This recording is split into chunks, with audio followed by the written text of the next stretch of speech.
ಶಿವನ ಆಜ್ಞೆಯನ್ನು ಮೀರಿ ತಂದೆ ದಕ್ಷನ ಯಜ್ಞಕ್ಕೆ ಹೋಗ್ತಾಳೆ ದಾಕ್ಷಾಯಿಣಿ. ತನಗಿಂತಲೂ ತನ್ನ ಪತಿಗಾದ ಅವಮಾನವನ್ನು ಸಹಿಸದೆ ಅದೇ ಯಜ್ಞಕ್ಕೆ ಹಾರಿ ತನ್ನ ಪ್ರಾಣತ್ಯಾಗ ಮಾಡುತ್ತಾಳೆ ದಾಕ್ಷಾಯಿಣಿ. ಕೋಪಗೊಂಡ ಶಿವ ತನ್ನ ಝಟೆಯಿಂದ ಬಡಿದೆಬ್ಬಿಸಿದವನೇ ವೀರಭದ್ರ.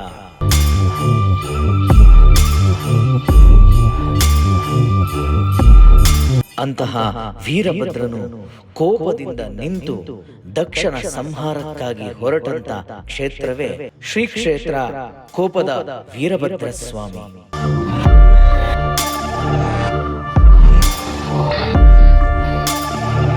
ಯುಗ ಯುಗಾಂತದ ನಂತರ ಜನಗಳ ಬಾಯಿಂದ ಕೋಪದ ವೀರಭದ್ರ ಹೋಗಿ ಕೊಪ್ಪದ ಶ್ರೀ ವೀರಭದ್ರೇಶ್ವರ ಸ್ವಾಮಿ ದೇವಾಲಯವಾಗಿ ಮಾರ್ಪಾಡಾಗಿದೆ.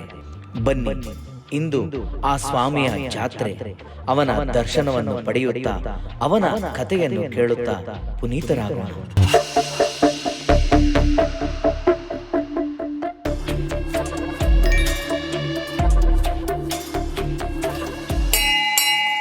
ಎಲ್ರಿಗೂ ನಮಸ್ಕಾರ. ಈಗಾಗಲೇ ನಾನು ಯಾವ ಕ್ಷೇತ್ರದಲ್ಲಿದ್ದೀನಿ, ಎಲ್ಲಿದ್ದೀನಿ ಅನ್ನತ್ತ ನನ್ನ ಕಡೆಯಿಂದ ಒಂದು ಸಣ್ಣ ಮಾಹಿತಿನ ಕೊಟ್ಟಿದ್ದೀನಿ. ಅದ್ರ ಬಗ್ಗೆ ಇನ್ನೂ ಡೀಟೇಲ್ ಆಗಿ ತಿಳ್ಕೊಳ್ಳೋಣ ಬನ್ನಿ. ನಮಸ್ಕಾರ ಭಟ್ರೆ. ನಮಸ್ತೆ. ನನಗೆ ತಿಳಿದ ಸಣ್ಣ ಮಾಹಿತಿನ ನಾನು ನಮ್ಮ ಜನತೆಗೆ ತಿಳಿಸ್ಕೊಟ್ಟಿದ್ದೀನಿ. ಸೊ ಈಗ ಇದು ಕೊಪ್ಪ ವೀರಭದ್ರ ಸ್ವಾಮಿ ದೇವಸ್ಥಾನ ಅಂತಂದರೆ ಮೇಯ್ನ್ ಕೊಪ್ಪಕ್ಕೆ ಬಂದ ತಕ್ಷಣ ಸೆಂಟ್ರ್ ಅಟ್ರಾಕ್ಷನ್. ಹೌದು. ಸೊ ಇದರ ಹಿನ್ನೆಲೆ ಮತ್ತು ನಿಮ್ಮ ಕುಟುಂಬನೇ ಇದಕ್ಕೆ ಪೂಜೆ ಮಾಡೋಕ್ಕೆ ನೇಮಕ ಆಗಿದ್ದಂಥ ಕಥೆ, ಇದರ ಇತಿಹಾಸ ಏನು ಅಂತ ತಿಳಿಸ್ಕೊಡಿ ಭಟ್ರೆ. ಆಯ್ತು. ಇದು ಕೋಪದ ವೀರಭದ್ರ ಸ್ವಾಮಿ ದೇವಸ್ಥಾನ. ಕೋಪದ ವೀರಭದ್ರ ಸ್ವಾಮಿ ದೇವಸ್ಥಾನ. ಇದು ವೀರಭದ್ರ ನೆಲೆಸ ಕಾರಣ ದಕ್ಷ ಸಂಹಾರಕ್ಕೆ ಬಂದು ನಿಂತಿದ್ದಿಲ್ಲಿ. ಈಶ್ವರನ ಜಟೆಯಿಂದ ಹುಟ್ಟಿದ ಕೂಡಲೇ ಬಂದು ನಿಂತ ಕ್ಷೇತ್ರ ಇದು. ಓ, ಅದೇ ದಾಕ್ಷಾಯಿಣಿ ಕಥೆ. ಹಾಗಾಗಿ ಇದಕ್ಕೆ ಕೋಪ ಅಂತ ಹೆಸರು ಈ ಊರಿಗೆ. ಅದೀಗ ಕೊಪ್ಪ ಅಂತ ಆಗಿದೆ. ಹಿಂದಿನ ಇದರಲ್ಲಿ ದಾಖಲೆಯಲ್ಲಿ ಕೋಪ ಅಂತ ಇರೋದು, ಅದೀಗ ಕೊಪ್ಪ ಅಂತ ಆಗಿದೆ. ಇದು ಎಷ್ಟು ವರ್ಷ? ಇದು ಸುಮಾರು 600-700 ವರ್ಷದ ಹಿಂದಿನ ದೇವಸ್ಥಾನ. ಕೆಳದಿ ಶಿವಪ್ಪನಾಯಕ ಕಟ್ಟಿರ್ತಕ್ಕಂಥ ದೇವಸ್ಥಾನ ಇದು. ಇದು ದಕ್ಷ ಯಜ್ಞ ನಡೆದಿದ್ದು ಹರೇರ್ಪುರದಲ್ಲಿ ದಕ್ಷಾರ ಸೋಮೇಶ್ವರ ದೇವಸ್ಥಾನ ಅಂತ ಇದೆ, ಅಲ್ಲಿ ನಡೆದಿರ್ತಕ್ಕಂಥದ್ದು. ಈಗ ನನ್ಗೊಂದು ಸಣ್ಣ ಡೌಟು, ಇದನ್ನ ಹೇಳ್ಬೇಕಂದ್ರೆ ಇದು ದೇವಸ್ಥಾನ 700-800 ವರ್ಷದ್ದು ಅಂತೀರಿ, ಬಟ್ ಈ ದಾಕ್ಷಾಯಿಣಿ ಕಥೆ ಅಂದ್ರೆ ಅದು ಪುರಾಣ, ಯುಗಗಳಿಂದ. ಹೌದೌದು. ಮತ್ತೆ ಅಲ್ಲಿಂದ ಹೆಂಗ್ ಐಡೆಂಟಿಫೈ ಆಯ್ತಿದು? ಇದು ಹೆಂಗೆ? ಅವಾಗ ಏನಿತ್ತು ವಿಗ್ರಹ? ಇದೆ ಇದು ದೇವಸ್ಥಾನ ಕಲ್ಲಿಂದ ಶಿಲಾಮಯ ಮಾತ್ರ ಇದ್ದಿದ್ದು, ಬೇರೆ ಯಾವುದು ಇರಲಿಲ್ಲ ಇಲ್ಲಿ. ಸಾಮಾನ್ಯ ಇದು ನಮ್ಮ ಅಜ್ಜನ ಕಾಲದಿಂದ ವಂಶ ಪರಂಪರೆಯಾಗಿ ನಾವು ಸೇವೆ ಮಾಡ್ಕೊಂಡು ಬರ್ತಾ ಇದ್ದೀವಿ, ಪೂಜೆ ಮಾಡ್ಕೊಂಡು ಬರ್ತಾ ಇದ್ದೀವಿ. ನಮ್ಮ ಅಜ್ಜನ ರಂಭಾಪುರಿ ಶ್ರೀಗಳು ನೇಮಕ ಮಾಡಿದ್ದು ಹಿಂದೆ ನಮ್ಮ ಅಜ್ಜನ್ನ. ಅದ ನಂತರ ನಾವೇ ವಂಶ ಪರಂಪರೆಯಾಗಿ ನಾವು ಮಾಡ್ಕೊಂಡು ಬರ್ತಾ ಇದ್ದೀವಿ. ಮತ್ತು ನವರಾತ್ರಿ 9 ದಿವಸ ದೇವರನ್ನು ಪಟ್ಟಕ್ಕೆ ಕೂರಿಸಿ ವಿಜಯದಶಮಿ 10ನೇ ದಿವಸ ಪಲ್ಲಕ್ಕಿ ಉತ್ಸವ ನಡೀತದೆ. ಆಮೇಲೆ ಪ್ರತಿ ವರ್ಷದಂತೆ ದೀಪೋತ್ಸವ, ಕಾರ್ತಿಕ ಮಾಸದಲ್ಲಿ ದೀಪೋತ್ಸವ ನಡೆಯುತ್ತೆ. ಅದು ನೆಕ್ಸ್ಟು ಅಮಾವಾಸ್ಯೆಗೆ ಲಕ್ಷ ದೀಪೋತ್ಸವ ನಡೆಯುತ್ತೆ, ರಾಜಬೀದಿ ಪಲ್ಲಕ್ಕಿ ಉತ್ಸವ ನಡೀತದೆ. ಆಮೇಲೆ ಚೈತ್ರ ಶುದ್ಧ ಚಿತ್ತ ಪೌರ್ಣಮಿ ದಿವಸ, ಹುಣ್ಣಿಮೆ ದಿವಸ ರಥೋತ್ಸವ ನಡೀತೆ. 3 ದಿವಸ ಬೆಂಗಳೂರು ಕರಗಾಗುತ್ತಲ್ಲ, ಅವತ್ತೇ ಇಲ್ಲಿ ರಥೋತ್ಸವ ನಡೀತದೆ. ನನಗೆ ಅಂದ್ರೆ ಈ ಕಥೆಯನ್ನು ಕೇಳಿದಾಗ ನಮ್ಗೆಲ್ಲ ಬಹಳ ಗೊತ್ತಿರುವಂತ ಕಥೆ ದಾಕ್ಷಾಯಿಣಿ. ಹೌದು. ಅದು ಹರಿಹರಪುರದಲ್ಲಿ ದಕ್ಷನ ಯಜ್ಞ ನಡೆದಿದ್ದು. ಈಗ ಕೆಲವೊಂದ್ಸತಿ ಏನಾಗುತ್ತೆ, ಇನ್ಯಾವುದೋ ಬೇರೆ ಊರಿಗೆ ಹೋದ್ರೆ ಅವರು ಇಲ್ಲ ಅದೇ ಆಗಿದ್ದು ಅಂತ. ಅಂದ್ರೆ ನಾನು ಸುಮಾರು ಆತರ ನೋಡಿದ್ದೀನಿ. ಹೌದೌದು. ಬಟ್ ಇದು ವೀರಭದ್ರ ಹಂಗ್ ನೋಡಕ್ ಹೋದ್ರೆ ಇದು ವೀರಭದ್ರ ಮಾತ್ರ ಇರೋದು, ಭದ್ರಕಾಳಿ ಇಲ್ಲ. ಭದ್ರಕಾಳಿ ಬೇರೆ ಕಡೆ ಎಲ್ಲ ಭದ್ರಕಾಳಿ ಸಮೇತ ಇರೋದು, ವೀರಭದ್ರ ಸಹಿತ ಇರೋದು. ಇಲ್ಲಿ ಇದು ವಿಶೇಷ ಅಂದ್ರೆ ವೀರಭದ್ರ ಮಾತ್ರ ಇರೋದು. ಸೊ ಇದೇ ಹೆಡ್ ಆಫೀಸ್. ಹೌದೌದು. ವೀರಭದ್ರ ಮೂಲ ಇದೆ ಅಂತ ಹಿಂದಿಂದ ಹೇಳ್ತಾ ಇದ್ದಾರೆ, ನಮ್ಮ ಅಜ್ಜನ ಕಾಲದಿಂದ ಹೇಳ್ತಾ ಇದ್ದಾರೆ. ಇದು ವೀರಭದ್ರ ಜಡೆ ಬಿಚ್ಚಿ ನಿಂತಿರೋದು, ಕಟ್ಗೆ ಇಟ್ಕೊಂಡು ದಕ್ಷಿಣ ಸಂಹಾರಕ್ಕೆ. ಭದ್ರಕಾಳಿ ಇಲ್ಲ ಇಲ್ಲಿ. ಈಗ ನಮಗೆ ಅಲಂಕಾರ ಆಗಿದೆ, ಈಗ ನೀವು ಅದೆಲ್ಲ ತೆಗೆಯುವಂತ ಸಮಯ ಇದೆಯಲ್ಲ, ಅದಾದ್ಮೇಲೆ ನಾವು ನೋಡ್ಬೋದು. ಆ ಒಂದು ಅಲಂಕಾರ ಇಲ್ಲದೆ ನೋಡ್ಬೋದು, ಶಿಲಾಮಯ ನೋಡ್ಬೋದು. ಸರಿ ಸರಿ. ಸೊ ಮತ್ತೆ ನಿಮ್ಮ ಕುಟುಂಬಕ್ಕೆ ಅಂದ್ರೆ ಇವಾಗ ಸ್ವಾಮಿನ ಪೂಜೆ ಮಾಡ್ಕೊಂಡು ಇಷ್ಟು ವರ್ಷದಿಂದ ಬಂದ ಮೇಲೆ ನಿಮಗೊಂದು ಅನುಭವ ಆಗಿರುತ್ತೆ ಸ್ವಂತ, ಏನಾದ್ರು ಆ ತರದ ಅನುಭವಗಳು? ಇಲ್ಲಿ ಏನ್ ಗೊತ್ತಾ, ಇಲ್ಲಿ ಯಾರು ತಪ್ಪು ನಡೆಯೋಂಗಿಲ್ಲ. ಅಂದ್ರೆ ಒಬ್ರಿಗೆ ಸುಳ್ಳು ಹೇಳಿ ಮೋಸ ಮಾಡಿ ನಡೆಯೋಂಗಿಲ್ಲ. ಇಲ್ಲಿ ವೀರಭದ್ರನ ಇದೇ ಇದೆ ನೋಡಿ, ಅವನ ವೀರಗಾಸಲ್ಲಿ ಹೇಳ್ತಾರೆ, ಉರಿಯವನಿಗೆ ಉರಿಯಲ್ಲಿ ಬಿಡು, ಮೇರೆಯವನಿಗೆ ಮೇರೆಯಲ್ಲಿ ಬಿಡು ಅಂತ. ಹಂಗೆ ವೀರಭದ್ರ ನೋಡ್ತಾನೆ, ಯಾರನ್ನೂ ಒಬ್ಬನ ದುಷ್ಟರನ್ನ ನೋಡ್ತಾನೆ. ಸ್ವಲ್ಪ ದಿವಸ ಅವ್ರನ್ನ ಸರಿಯಾಗಲಿಲ್ಲ ಅಂದರೆ ಅವ್ನು ಹಿಡಿತಾನೆ. ಹಾಗಾಗಿ ಇಲ್ಲಿ ಊರಲ್ಲಿ ಯಾರು ನಾನು ಅಂತ ಹೇಳಿ ಮೆರೆಯೋಂಗಿಲ್ಲ. ಈ ಊರಲ್ಲಿ ಅವನನ್ನು ಸದೆ ಬಡಿತಾನೆ. ಆ ಥರ ಒಂದು ಭಕ್ತಾದಿಗಳೆಲ್ಲ ಒಂದು ಇದಿದೆ, ಅವರಿಗೆ ಭಯ ಇದೆ. ಭಯ ವೀರಭದ್ರನ ಶಕ್ತಿನೂ ಹಾಗೆ ಇದೆ. ಓಕೆ. ಎಲ್ಲರೂ ಆ ಶಕ್ತಿ ಅಂದ್ರೆ ನಿಮ್ಗೆ ನಿಮ್ಮ ಕುಟುಂಬಕ್ಕೆ ಏನಾದ್ರು ನೀವು ವಿಷಯಗಳು ನೋಡಿರುವಂತದ್ದು ಅದೇ ಪವಾಡ ಸದೃಶ್ಯದಲ್ಲಿ ಏನಾರು ಆಗಿರೋ ನಂಬಿ ಬಂದವರು ಯಾವತ್ತೂ ಕೈ ಬಿಡಲ್ಲ ಅವನು. ಇಲ್ಲಿ ನಂಬಿ ಬಂದವರಿಗೆ ಯಾವತ್ತೂ ಕೈ ಬಿಡಲ್ಲ, ಬಿಟ್ಟಿಲ್ಲ ಅವನು. ಹಾಗಾಗಿ ಪ್ರತಿ ವರ್ಷ ಎಲ್ಲರೂ ರಥೋತ್ಸವಕ್ಕೆ ಎಲ್ಲರೂ ಬರ್ತಾರೆ. ಕೆಂಡದ ಆಚರಣೆ ನಡೆಯುತ್ತೆ, ಕೆಂಡದಲ್ಲಿ ಇದು ಮಾಡ್ತಾರೆ, ನೋಡಿತಾರೆ, ಉತ್ಸವದಲ್ಲೆಲ್ಲ ಪಾಲ್ಗೊಳ್ತಾರೆ. ಭಾರಿ ಚೆನ್ನಾಗಿ ನಡೆಯುತ್ತೆ ಮೂರು ದಿವಸ ಹಿಂದಿನಿಂದನು. ಸೊ ಇಲ್ಲಿಂದ ಹರಿಹರಪುರದಲ್ಲಿ ದಕ್ಷಿಣ 10 ಕಿಲೋಮೀಟರ್ ಅಲ್ಲ? 10 ಕಿಲೋಮೀಟರ್ ಹರಿಹರಪುರ. 10 ಕಿಲೋಮೀಟರ್. ಸೊ ಅಂದ್ರೆ ಈ ವಿಗ್ರಹನ ಅದ್ಯಾವ್ದೋ ರಾಜ ಕೆತ್ತಿದ್ರು ಅಂತ ಹೇಳಿದ್ರು. ಯಾವ ರಾಜನ? ಅದು ಗೊತ್ತಿಲ್ಲ ನಮಗೆ. ಹಿಂದೆ ಕೆಳದಿ ಶಿವಪ್ಪನ ಕಾಲದಿಂದನೇ ಆ ವಿಗ್ರಹ ಇರೋದು. ನಾವು ಬಂದ್ಮೇಲೆ ಅದು ಬದಲಾವಣೆ ಇಲ್ಲ, ಅದೇ ವಿಗ್ರಹ. ಮುಂಚೆ ಏನಾಗಿತ್ತು ಅಂತಿದ್ಯಾ? ಅಂದ್ರೆ ಯಾಕಂದ್ರೆ ಈಗ ಇದು ಯುಗ ಯುಗಾಂತರದ ಕತೆ ಆಗಿರೋದ್ರಿಂದ ಅವಾಗ ಒಂದು ಉದ್ಭವ ಮೂರ್ತಿ ತರ ಇತ್ತು, ಆಮೇಲೆ ಅದನ್ನ ಇಲ್ಲ ನಮ್ಮ ಅಜ್ಜ ಬಂದಾಗಿಂದ ಇದೇ ವಿಗ್ರಹ ಇರೋದು ಆವಾಗಿಂದ. ಅಷ್ಟು ವರ್ಷ? ಹೌದೌದು. ಇವತ್ತಿಗೂ ಏನು ಆಗಿದಾಗಿಲ್ಲ. ನಿಮ್ಮ ಅಜ್ಜ ಮಿನಿಮಮ್ 200 ವರ್ಷ ಆಗಿದೆ, 200 ವರ್ಷ ಹಿಂದೆ. ಹೌದು. ತುಂಬಾ ಖುಷಿ ಆಯ್ತು ಭಟ್ಟ ಆಗ್ಲಿ, ಒಳ್ಳೆದಾಗಿ ಮಾತಾಡಿ. ಇನ್ನ ಕೆಲವು ಭಕ್ತಾದಿಗಳಿದ್ದಾರೆ, ಅವರ ಅನುಭವವನ್ನು ತಿಳ್ಕೊಬೇಡ. ಅವ್ರಿಗೆ ಇಲ್ಲಿ ಬರೋದ್ರಿಂದ ಏನಾಯ್ತು, ಅವರ ಜೀವನದಲ್ಲಿ ಆದಂತ ಬದಲಾವಣೆಗಳು ಅದನ್ನ ತಿಳ್ಕೊಳ್ಳಿ. ಆಯ್ತು, ನಮಸ್ಕಾರ.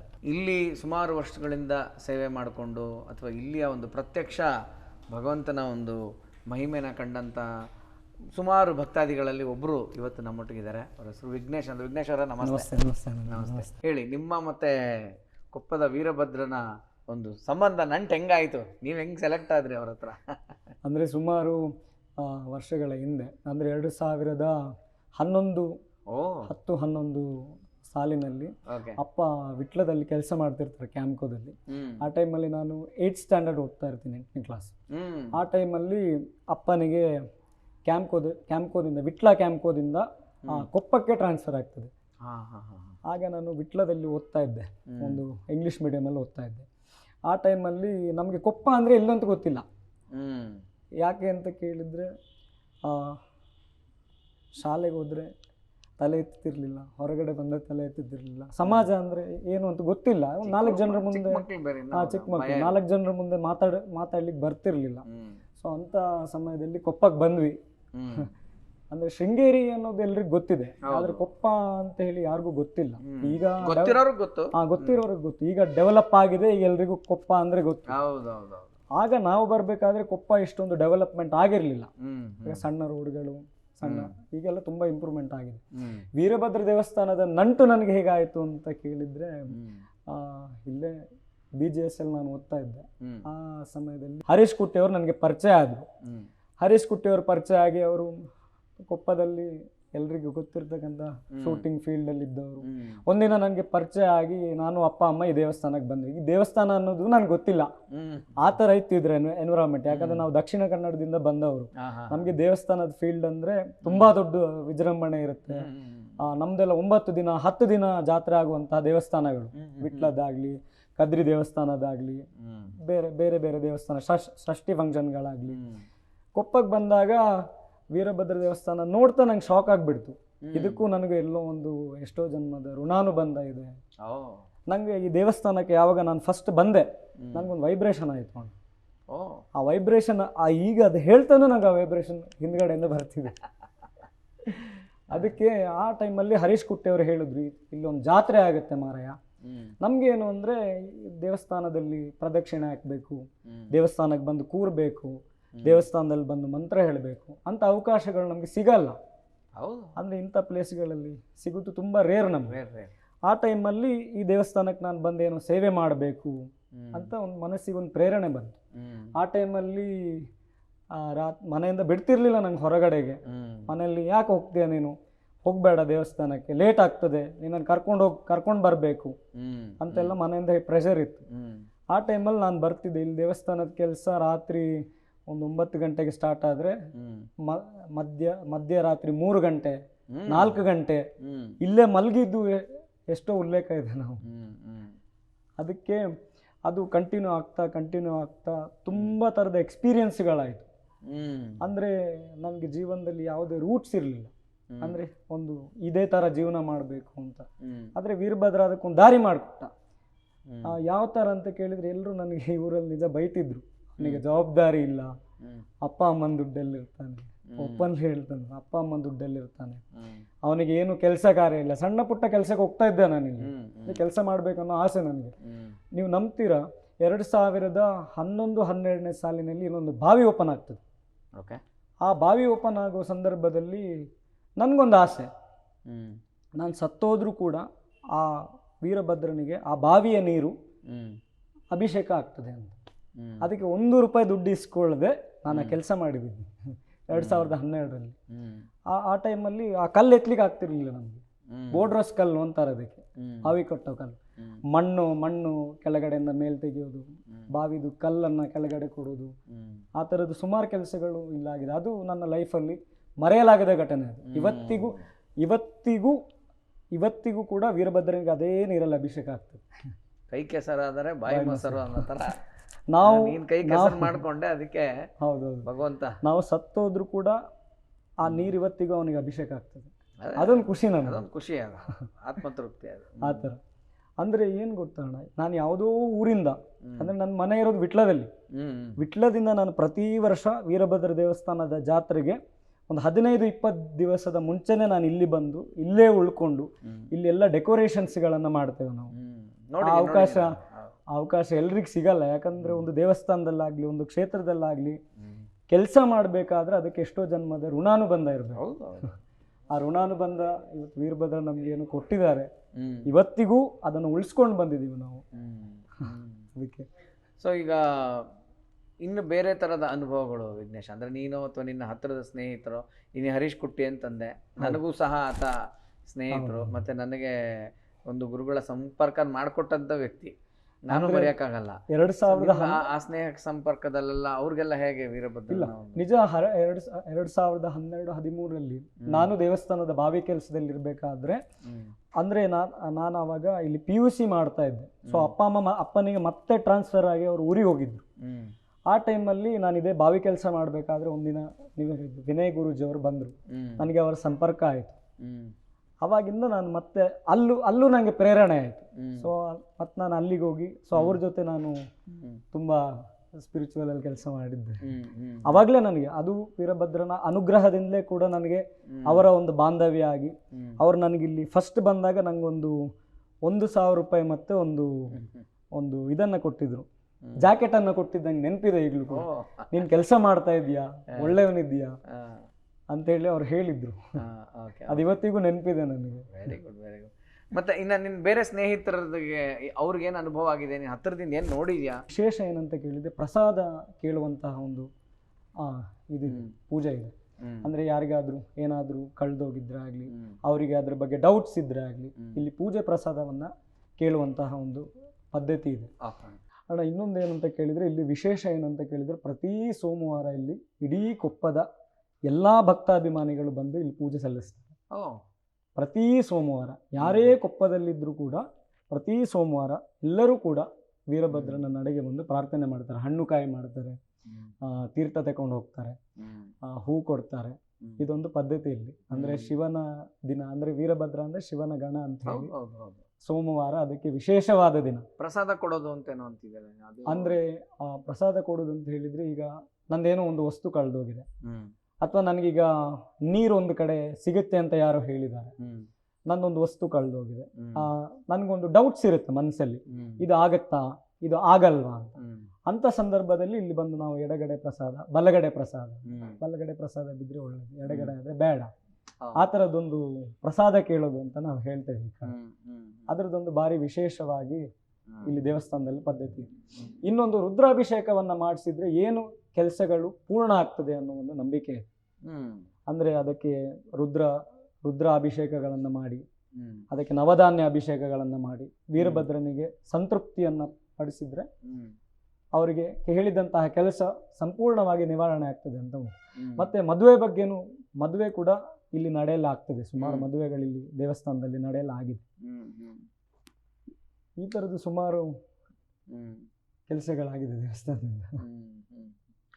ಒಟ್ಟು ಅಂದರೆ ನಾನು ಒಂದು 7-8 ವರ್ಷದ ಒಂದು ಸಂಪರ್ಕ ಮತ್ತು ಬಂದು ಓಡಾಟದಿಂದ ನಾನು ನೋಡಿದ್ದೀನಪ್ಪ. ನೀನು ಯಾವತ್ತೂ ಇಲ್ಲಿ ಜಾತ್ರೆಗಂತೂ ಮಿಸ್ ಮಾಡಿಲ್ಲ. ಹೌದು. ಅಂದ್ರೆ ಎಲ್ಲ ಕಡೆ ಹುಡುಕಿದ್ರೆ ಎಲ್ಲಿ ಇಲ್ಲ ಅಂದ್ರೆ ಇಲ್ಲಿ ಬಂದು ಕೇಳಿದ್ರೆ ವಿಘ್ನೇಶ ಇಲ್ಲಿ ಅಂದ್ರೆ ಹೇಳ್ಬಿಡ್ತಾರೆ. ಆ ತರ ಇಲ್ಲಿ ನಿಂದೊಂದು ಅಟೆಂಡೆನ್ಸ್ ಇದೆ ಇಲ್ಲಿ.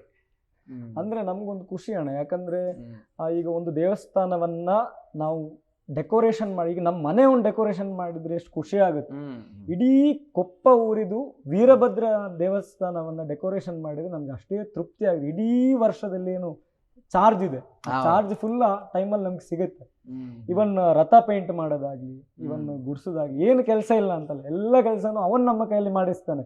ಖಂಡಿತ ನಾವು ಮಾಡೋದಲ್ಲ, ಯಾಕಂದ್ರೆ ನಮ್ಗೆ ನಿದ್ರೆ ಬಿಟ್ಕೊಂಡಾಗ್ಲಿ ನಮ್ಗೆ ಆಗ್ತಿರಲ್ಲ, ಆದ್ರೂ ಕೂಡ ದೇವರದ್ದು ನಮ್ಮ ಕೈಯಲ್ಲಿ ಮಾಡಿಸ್ತಿರ್ತಾರೆ. ಇವತ್ತಿಲ್ಲ ಹಾಕ್ಬೇಕು, ಇವತ್ತಿಲ್ಲ ಹಾಕ್ಬೇಕು, ಇವತ್ತಿಲ್ಲ ಹಾಕ್ಬೇಕು, ಅದೆಲ್ಲ ದೇವರೇ ಪ್ರೇರಣೆಯಿಂದ ಮಾಡಿಸುದು, ನಾವು ಮಾಡುದಲ್ಲ. ಸೊ ಇನ್ನು ನೀನ ಹೇಳೋದಿದ್ರೆ ಹೇಳ್ಬೋದು ವಿಘ್ನೇಶ. ಅಂದ್ರೆ ನನಗೆ ಗೊತ್ತಿರೋದು ನನಗೂ ಹೇಳಿದ್ದೀನಿ. ಇನ್ನು ನಿನಗೆ ಆದಂತ ಅನುಭವ ಇನ್ನೇನಾದ್ರು ನೀನು ಹೇಳೋದಿದ್ರು ಹೇಳ್ಬೋದು. ಇಲ್ಲಣ್ಣ, ತುಂಬಾ ನಿಜ. ದೇವಸ್ಥಾನಕ್ಕೆ ಬರುವುದೇ ನಮ್ಮ ಮನಃಶುದ್ಧಿ ಆಗ್ಲಿ, ಮನಸ್ಸು ಶುದ್ಧ ಆಗ್ಬೇಕು. ಯಾಕಂದ್ರೆ ಪ್ರತಿ ಊರಲ್ಲೂ ದೇವಸ್ಥಾನಗಳಿದೆ, ಆದ್ರೆ ಎಲ್ಲರೂ ಕೂಡ ದೇವಸ್ಥಾನಕ್ಕೆ ಬರಲೇಬೇಕು. ಯಾಕಂದ್ರೆ ದೇವರ ದೃಷ್ಟಿ ಆ ವ್ಯಕ್ತಿ ಮೇಲೆ ಬೀಳ್ಬೇಕು ಅಂತ ಹೇಳ್ತಾರೆ. ಯಾಕಂದ್ರೆ ಅವನಿಗೆ ಅದು ಪ್ರೊಟೆಕ್ಷನ್. ಈಗ ದೇವಸ್ಥಾನಕ್ಕೆ ಬರುದು ಸುಮ್ಮನೆ ಬರಬಾರ್ದು, ಅವನು ಬಂದು ಇಷ್ಟು ಪ್ರದಕ್ಷಿಣೆ ಅಂತ ಹಾಕ್ಬೇಕು, ಆ ಶ್ರಮದಾನವನ್ನ ಮಾಡ್ಬೇಕು. ಅದು ಅವನಿಗೊಂದು ಪ್ರೇರಣೆ, ಅದು ಅದರಿಂದ ಅವನ ಮನಸ್ಸು ಶುದ್ಧ ಆಗ್ತದೆ, ಅವನ ಅದು ಬೆಳವಣಿಗೆಗೆ ಅದು ಸಂಪೂರ್ಣವಾಗಿ ಕಾರಣ ಆಗುತ್ತೆ. ಬೆವರು ಸುರಿಸ್ಬೇಕು.